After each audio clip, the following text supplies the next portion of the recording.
Okay. Good afternoon. Good afternoon. May pina-repair sa atin dito. Ito, Denon. Yan. Denon. Ito ang kanyang itsura. Yan. Hindi ko na napakita paano ito na-repair, pero wala tayong ano sa pisa nito. Ang ginawa na natin, reprogram lang. Hindi siya magtutunog kasi silaw-silaw man. Kayo na bahala din sa silaw. Yan. Ayun, tumutunog na ito siya ngayon. Yan.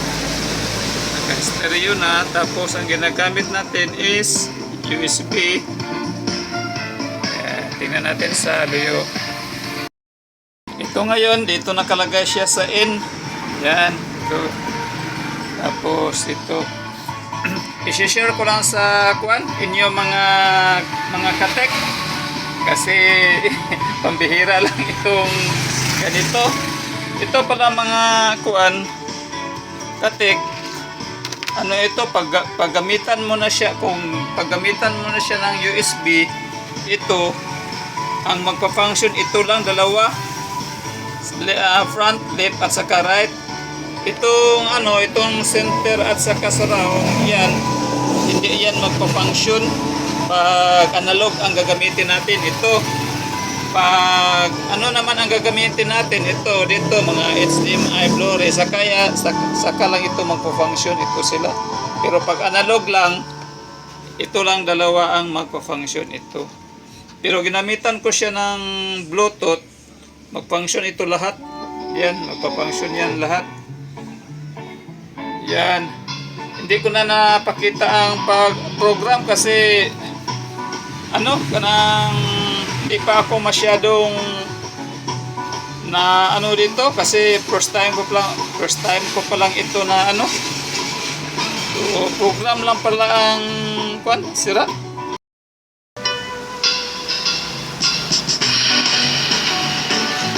Ito nakaset ito sa sa stereo.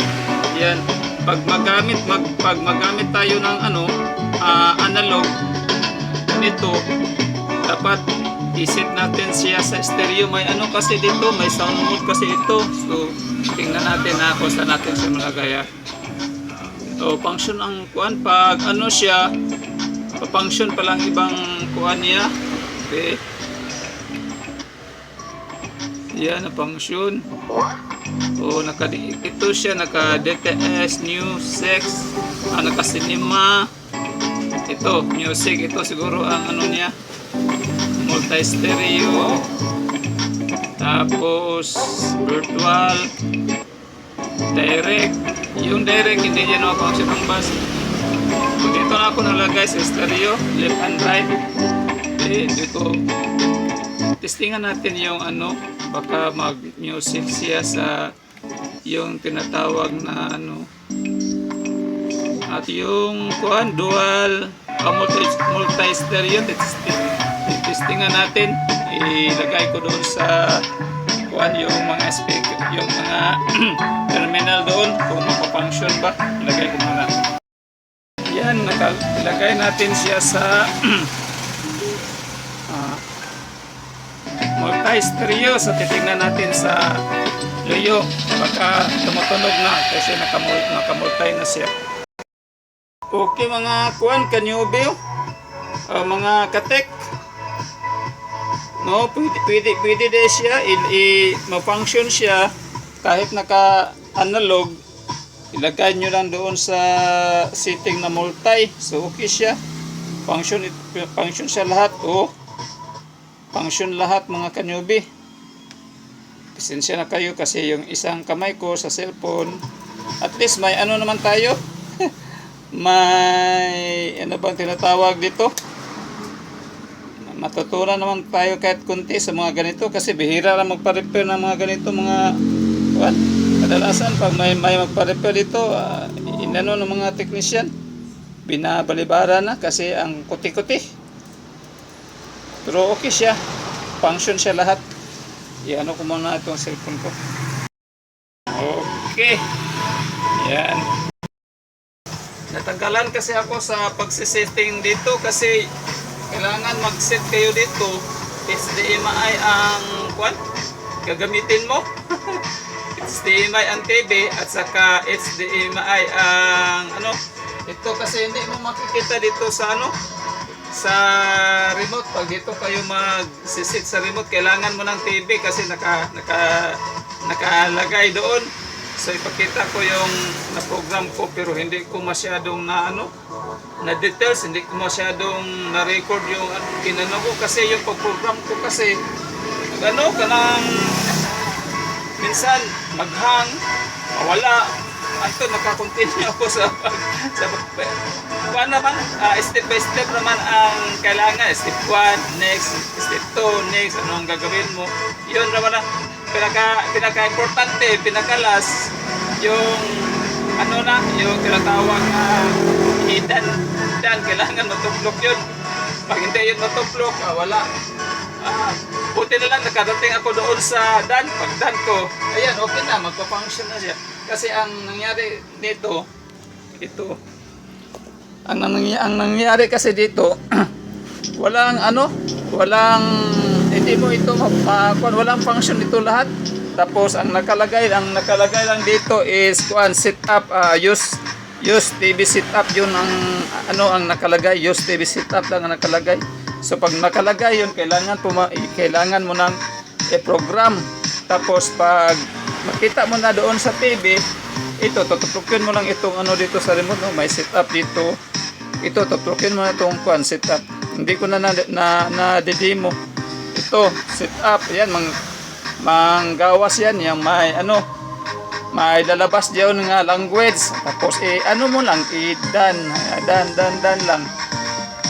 Okay, at least nasusolve itong problema na ayaw yun lang ang sira.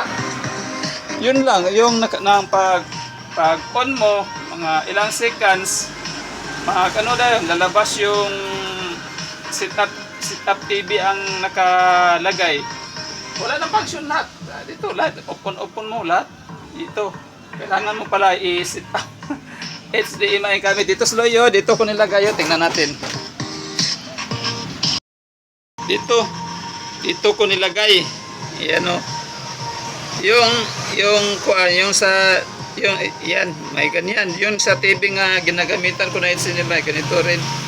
Dito, dalawang TV ang ginagamit ko. Ayaw, pero yung doon sa bahay, buti na lang, umuoke.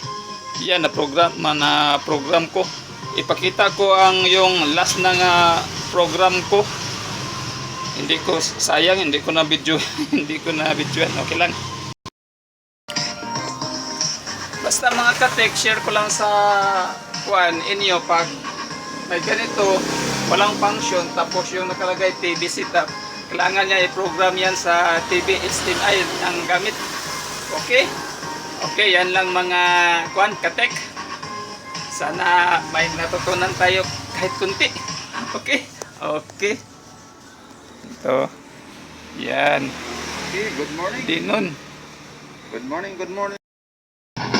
Ito namang itong on-off naman, ito ang adjustment sa sounds. Ang bass, treble, tingnan natin. Yan, control on. Ito na dayon tayo mag-adjust. Bass, ito. Bad. Yan, tapos treble. Nakasero ang treble. Lagyan natin.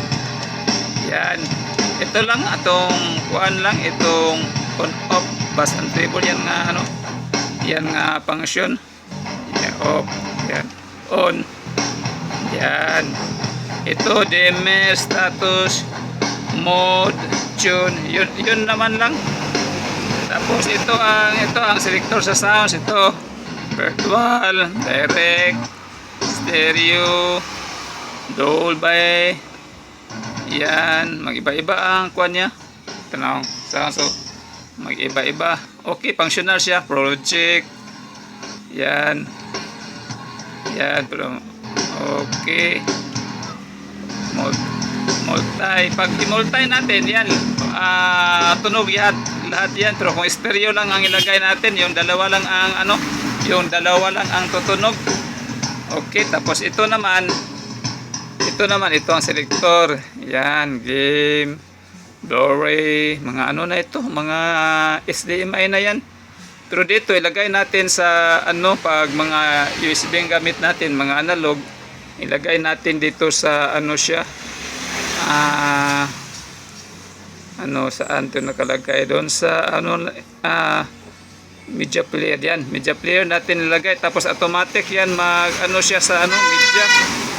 Automatic siya magsiselect anong media siya, manual ba or HDMI ba. Ito nakaselect na siya. Automatic siya siselect kasi may media doon nga HDMI. So, okay na. Yan, okay na mga katek. Maraming salamat sa pagtingin-tingin niyo. At least natututo tayo kahit kunti. Okay? Okay. Tingin-tingin muna tayo sa ano, shop namin. Ito ng shop, plaster sa shop namin ngayon. Yan. Ito, dami mga amplifier mga kateko. Baka may gusto kayo diyan. Binta namin ito, tag 1,000 lang isa. Yan. Ito pa. Amplifier kasi ang ano namin dito, yung parang anong specialty namin. Amplifier kasi mga specialty namin doon, may dumarating pa. Ito, re-referent pa ito mga kuno. Yan. Tapos dito naman ako pag mag-repair ako mga katek. Dito naman ako mag-repair dito ang mesa ko. Pag magre-repair ako dito, yan naka-plaster ako dito. Okay, repairan dito mga katek kasi may suka naman tayo dito. Kikita natin ang mga may pupunta dito. Yan. Okay. Okay, ito ang plaster sa shop namin mga katek. Ito, tapos taplin sa sa kasada. Yan, kasada na yan. Okay. Have you ever felt betrayed? Just how you see things, realize something needs change. Cause I know you got me fucked up. Let me show you what's up. Cause enough is enough.